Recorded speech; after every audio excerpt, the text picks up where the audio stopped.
Hello students, आज हम paragraph 5 start करेंगे। ये चैप्टर फर्स्ट है प्रोज का। लास्ट वीडियो में हमने पैराग्राफ 4 तक कंप्लीट किया था। ठीक है, आज हम बिगिन कर रहे हैं पैराग्राफ 5। देखो, what is that by giving up which man become rich. ये कह रहा है वह क्या है जिसे त्यागने पर मनुष्य धनवान बन जाता है। कहता है इच्छा, डिज़ायर। डिज़ायर मतलब इच्छा। If man gives up being ग्रेडी, यदि मनुष्य लालच करना छोड़ दे, ही विल बिकम वेल्दी, तो वह धनवान बन जाएगा। What makes one a real ब्राह्मण। ये कहता है कि कोई सच्चा ब्राह्मण कैसे बनता है। इज़ इट बर्थ, जन्म से, गुड कंडक्ट और लर्निंग, अच्छे आचरण से या ज्ञान से। ठीक है। आंसर डिसीवली। डिसीवली मतलब कि स्पष्ट रूप से उत्तर दो। डिसीवली मतलब होता है स्पष्ट रूप से। अब वो कहता है birth and learning do not make one ब्राह्मण। ये कहता है ना तो जन्म से ना ही ज्ञान से कोई ब्राह्मण बनता है। गुड कंडक्ट अलोन डज, सिर्फ बल्कि केवल अच्छा आचरण ही किसी को ब्राह्मण बनाता है। How ever learn a person may be, एक व्यक्ति कितना भी ज्ञानी क्यों ना हो, ही विल नॉट बी ए ब्राह्मण without giving up bad habits. वो जब तक ब्राह्मण नहीं बन सकता जब तक वो अपनी बैड हैबिट्स को गिव अप ना करे, मतलब कि ना त्याग दें। इवन दो, यहाँ तक कि he may be learn in 4 Vedas, चाहे उसने 4 वेदास क्यों ना पढ़ रहे हो, चारों वेदों का ज्ञान क्यों ना हो उसको। A man of bad conduct falls to lower class. ये कह रहा है किंतु बुरे आचरण वाला वह निम्न जाति में ही गिना जाएगा। ठीक है। अब क्या, what is the greatest wonder in the world. क्या बोल रहा है ये आगे, what is the greatest wonder in the world. संसार का सबसे बड़ा आश्चर्य क्या है। The every day man see creature depart to Yama's kingdom and yet those who remain want to live for ever. कह रहे प्रतिदिन हम अनेक जीवों को, क्रिएचर से मतलब जीवों, अनेक जीवों को जाते हुए देखते हैं। कहाँ पर, लेकिन यमलोक। ठीक है, ये ना यम किंगडम मतलब कि यमलोक जाते हुए देखते हैं अनेक जीवों को।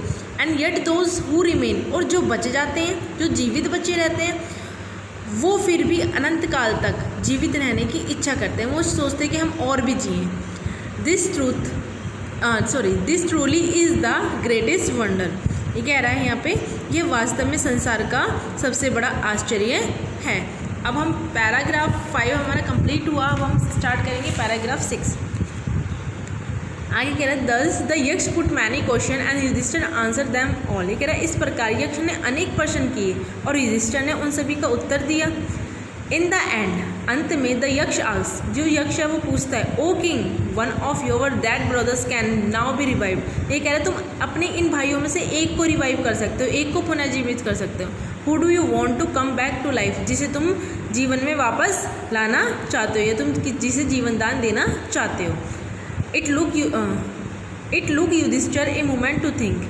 युधिष्ठिर ने कुछ क्षण सोचा। And then he wish that, उसने इच्छा की कि द क्लाउड कॉम्प्लेक्स मतलब जिसके कैसे हो, क्या कहते हैं कि जिसके श्याम वर्ण मतलब क्लाउड कॉम्प्लेक्स, लोटस आइड मतलब कमल नयन। ठीक है। ब्रॉड चेस्टेड चौड़े सीने, एंड लॉन्ग आर्म नकुल, लंबी भुजाओं वाला नुकुल। ठीक है। Lying like a fallen ebony tree might arise. वो कहता है को जीवित करो, उसको लंबी भुजाओं वाले नकुल को जीवित कर दिया जाए जो गिरे हुए तेंदु के वृक्ष के समान पड़ा हुआ है। इबोनी ट्रीज मतलब तेंदु का एक वृक्ष होता है, उसे कहते हैं। आगे कहता है द यक्ष वॉज प्लीज, जो यक्ष होता है वो प्लीज मतलब कि खुश होता है, प्रसन्न होता है एट दिस इस चीज़ पर कि उसने नकुल को चुना। एंड आस्क युधिष्ठिर, और युधिष्ठिर से पूछता है, why did you choose Nakul, तुमने नकुल को क्यों चुना। इन प्रेफरेंस टू भीम, भीम के समान मतलब कि भीम के स्थान पर तुमने नकुल को क्यों चुना। ये कह रहा है who has the strength of 16,000 elephant, जिसमें 16 हाथियों के समान बल है, मतलब कि किसमें 16 समान हाथियों वाला बल, भीम में। कहते हैं आई हैव हेयर्ड, मैंने सुना है, that Bhim is most dear to you, कि भीम तो तुम्हें बहुत प्रिय है, अधिक प्रिय है। एंड वाई नॉट अर्जुन, और तुमने अर्जुन को क्यों नहीं चुना। Who strength in arms in your protection, ये कह रहा है जिसकी शक्तिशाली भुजाएं तुम्हारी रक्षक कवच कवच हैं, तुमने उसको क्यों नहीं चुना? Tell me why you choose Nakul rather than either of these to.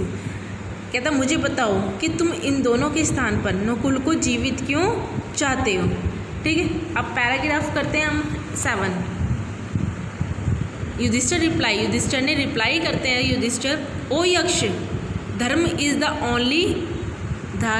The only shield of man and not Bhim और अर्जुन। ये कहते हैं, युधिष्ठिर ने उत्तर दिया, हे यक्ष, धर्म ही व्यक्ति का एकमात्र रक्षा कवच होता है, भीम या अर्जुन नहीं। कहते हैं इफ़ धर्म इज गिव अप, यदि धर्म का त्याग दिया जाए, मैन विल बी रूइन, जो मनुष्य होगा, मनुष्य का पतन हो जाएगा अगर हम धर्म का त्याग कर दें। Kunti and Madri were the 2 wives of my father. कहते हैं मेरे पिता की 2 वाइफ्स हैं, 2 पत्नियाँ हैं, कौन? कुंती और माद्री। आई एम अलाइव, मैं जिंदा हूँ, ए सन ऑफ कुंती, किसका बेटा हूँ? कुंती का बेटा।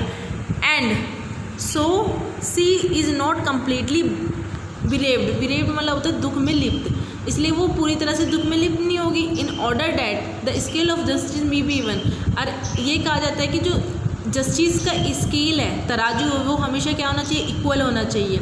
आई आस्क, मैंने पूछा, डेट माद्री सन, जो माद्री, मैंने कहा उससे कि जो माद्री का सन है नकुल, मे रिवाइव, कि माद्री के सन को भी क्या कर दिया जाए? जीवित कर दिया जाए। द यक्ष वॉज मोस्ट प्लीज मतलब खुश, जो यक्ष हैं वो बहुत प्रसन्न हुए उससे, किससे? युधिष्ठिर से। Impartiality and granted that all his brother would come back to life, और उन्होंने उनके सारे भाइयों को जीवित करने के लिए कह दिया, उससे खुश होकर। कहते हैं इट वॉज यम, वो कौन था? यम था, यक्ष का रूप लिया था उसने, यम ने। द लॉर्ड ऑफ डेथ, मृत्यु का देवता, who had taken the form of the Yaksha, जिसने यक्ष का रूप लिया था। So that he might see Yudhishthira and test him, जो परखना चाहता था, टेस्ट लेना चाहता था किसका? युधिष्ठिर का। ही एम्ब्रेस मतलब कि गले लगाना, उसने गले लगाया किसको? युधिष्ठिर को। एंड ब्लेस्ड हिम, और उसको आशीर्वाद दिया। देन ही डिसअपीयर्ड, और बाद में गायब हो गया। यहाँ पे आपका चैप्टर आज ये फिनिश हो गया है पूरा। अगर इसमें किसी को डाउट हो तो मुझसे पूछ लेना।